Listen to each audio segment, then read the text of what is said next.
नमस्कार दोस्तों, स्वागत है आपका हमारे चैनल में। आज हम बताएंगे आपको बॉस टाइमर के कनेक्शन को कैसे करना है। नए नए टेक्नीशियन भाइयों को बड़ी दिक्कत आती है कनेक्शन करने में। हमारे पास ये एक टाइमर रखा हुआ है, एलजी का है। ये डबल विद सिलेक्टर वाला टाइमर है। इसके कनेक्शन के बारे में जानेंगे। तो चलिए हम बिना रुके शुरू करते हैं वीडियो को। तो सबसे पहले दोस्तों मैंने एक ये वायरिंग डायग्राम बनाया है। पहले मैं इस पे एक्सप्लेन करूंगा आपको। इसके बाद फिर मैं आपको लाइव दिखाऊंगा कि इसके कनेक्शन को आपको कैसे करना है। तो चलिए मैं बताता हूँ दोस्तों। ये मैंने वायरिंग डायग्राम बनाया है जिसमें ये हमारा वॉच टाइमर है, बजर है, कैपेसिटर है और मोटर है। तो इसके कनेक्शन के बारे में मैं आपको बताता हूँ। इसमें चार वायर होते हैं, रेड कलर का, येलो कलर का और ब्लैक कलर का, और एक होता है ऑरेंज कलर का। चार वायर निकलते हैं जिसमें से जो ऑरेंज कलर का वायर होता है ये हमारा जाता है डायरेक्ट बजर से। तो यहाँ से एक सप्लाई इसको यहाँ से मिलती है, और तीन तार ये रहते हैं जिसमें से एक हमारा मेन आता है जिसमें से फेस या न्यूट्रल सप्लाई हमारी आती है, वो ब्लैक पर आती है। और दो वायर बचे हुए हैं, एक रेड कलर का और एक येलो कलर का, जिसमें से सप्लाई हमारी मोटर पे पहुंचती है उल्टी दिशा में और सीधी दिशा में, जैसे रिवर्स फॉरवर्ड सप्लाई बोलते हैं। तो इसके कनेक्शन में आपको बताता हूँ। ये हमारा सबसे पहले न्यूट्रल कनेक्शन कर लेते हैं। ये न्यूट्रल सप्लाई मैंने यहाँ से आपको डायरेक्ट बजर पे दे दी है सबसे पहले। तो ये इस पे न्यूट्रल पहुंच गई है। अब इस पे फेस सप्लाई यहाँ से टाइमर से आ जाएगी। ये आती है हमारे 20 सेकंड के लिए आती है। जब हमारी मोटर का बॉस टाइमर एंड होने वाला होता है उस समय ये यहाँ से फेस सप्लाई नहीं मिलती है, तो 20 सेकंड के लिए ये बजर यहाँ से हमारा बचता है। ये हमारे बजर के कनेक्शन यहाँ पे कंप्लीट हुए। अब आ जाते हैं बॉस मोटर पे। तो बॉस मोटर में तीन वायर होते हैं जिसमें से एक रेड है, एक येलो है और एक वाइट है। रेड और येलो ये रनिंग स्टार्टिंग के वायर होते हैं, और व्हाइट वाला ये होता है ये कॉमन का होता है। इस पे लिखा भी रहता है मोटर पे। मैं आपको मोटर पे ये बताऊंगा किस तरह से लिखा रहता है। तो इसमें रेड और येलो ये वायर जो हमारी रिवर्स फॉरवर्ड सप्लाई टाइमर से आई है ये हम डायरेक्ट दे देते हैं मोटर पे। और इसी में ये जुड़ा रहता है हमारा कैपेसिटर, जुड़ा रहता है। तो इसके रेड और येलो वायर ये हम डायरेक्ट जोड़ देते हैं टाइमर की सप्लाई से। और न्यूट्रल सप्लाई एक हम ये वाइट वाला बचा हुए वायर पे दे देते हैं न्यूट्रल की सप्लाई। तो ये हमारी कॉमन हो गई, और ये दोनों हो गई हमारी रनिंग स्टार्टिंग की सप्लाई। और ये हमारा जो कैपेसिटर है इसमें से ये दो और वायर बचे हुए हैं, ये हमारे स्पिन मोटर पे पहुंचते हैं। तो स्पिन मोटर की मैं आपको आगे जानकारी दूंगा, अगली वीडियो में बताऊंगा। ये इसमें कंबाइंड कैपेसिटर होता है, और इसमें एक होता है 9 एमएफडी के कनेक्शन और एक होते हैं 5 एमएफडी के कनेक्शन। जो 9 एमएफडी वाला रहता है वो वाश मोटर के लिए रहता है, और जो कम वाला रहता है अभी 5 एमएफडी का है कम वाला, तो वो हमारा स्पिन मोटर पे जाएगा। तो इसको हम छोड़ देते हैं फिलहाल। हमने ये कर लिए मोटर के कनेक्शन। और इसमें एक ये सिलेक्टर स्विच भी लगा रहता है।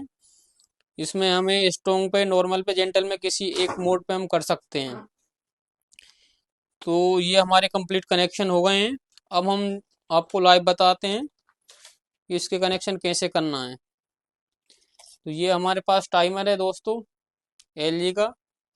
और इसमें ये मैं ब्लैक वायर पे हमें सप्लाई देना है, और ये दोनों वायर से सप्लाई लेना है।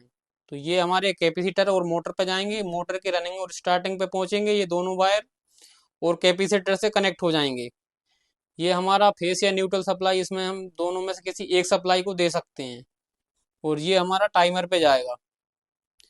तो चलिए मैं आपको बताता हूँ कनेक्शन को किस प्रकार से करना है आपको। ये हमारे पास एक मेन पावर कोड है। पावर कोड में मैं एक वायर और जोड़ लेता हूँ जो हमें मोटर पे भी देना है, न्यूट्रल सप्लाई। ये न्यूट्रल सप्लाई मैंने डायरेक्ट एक मोटर के लिए वायर निकाल लिया है, और एक ये हमारा बजर पे लग जाएगी न्यूट्रल।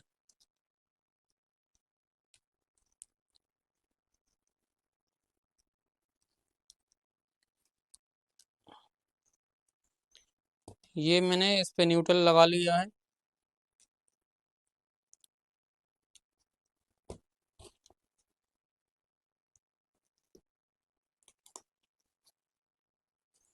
अब ये रेड वाला वायर है,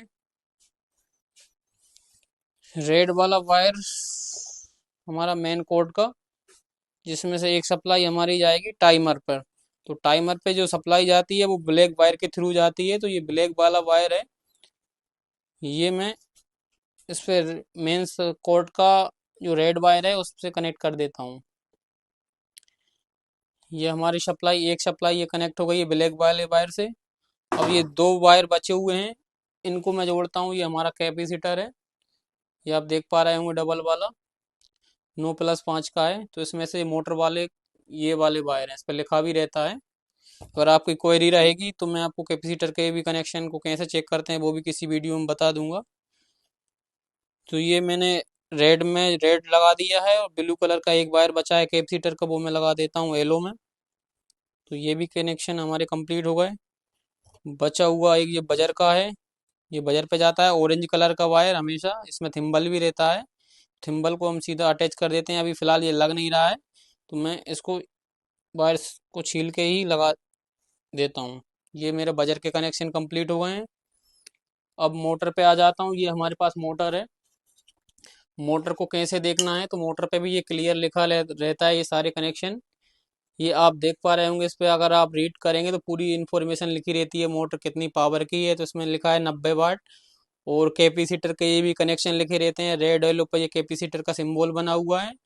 और जो जिस पे एक सप्लाई अलग से देना है कॉमन वाली, वो उस पे भी लिखा हुआ है वाइट। तो इसमें 3 वायर हैं, वाइट वाला हमारा कॉमन का है, और ये कंडेंसर के रेड और येलो हैं। तो रेड और येलो पे दोस्तों मैं ये कनेक्टर को काट नहीं रहा हूँ, इसमें डायरेक्ट वायर लगा के आपको बता देता हूँ, क्योंकि ये मोटर हमारी रिप्लेस करना है कंपनी को, इसलिए मैं इसको कनेक्टर के थ्रू ही बता देता हूँ। ये मैंने एक सप्लाई रेड वाले वायर पे रेड वाला कनेक्ट कर दिया है, और एक येलो वाले पे ये मैंने येलो वाला कनेक्ट कर दिया है। ये हमारे कैपेसिटर के कनेक्शन कंप्लीट हो गए हैं। अब मोटर के लिए हमारा बचा है वाइट वाला। वाइट पे हमें एक सप्लाई डायरेक्ट देना है। तो डायरेक्ट देने के लिए ये न्यूट्रल जो मैंने अभी बजर पे दिया था, उससे एक मैंने अलग से वायर कनेक्ट कर लिया है। ये वाला आप जो देख पा रहे होंगे, ये वाला वायर मैं वाइट पे दूंगा। तो यहाँ से एक सप्लाई इसको यहाँ से मिल जाएगी न्यूट्रल की। तो ये हमारी वायरिंग कंप्लीट हो चुकी है दोस्तों। अगर आपको समझ में ना आए तो आप मुझे कमेंट करके ज़रूर बताएं। वीडियो वॉच करने के लिए धन्यवाद। Thank you so much.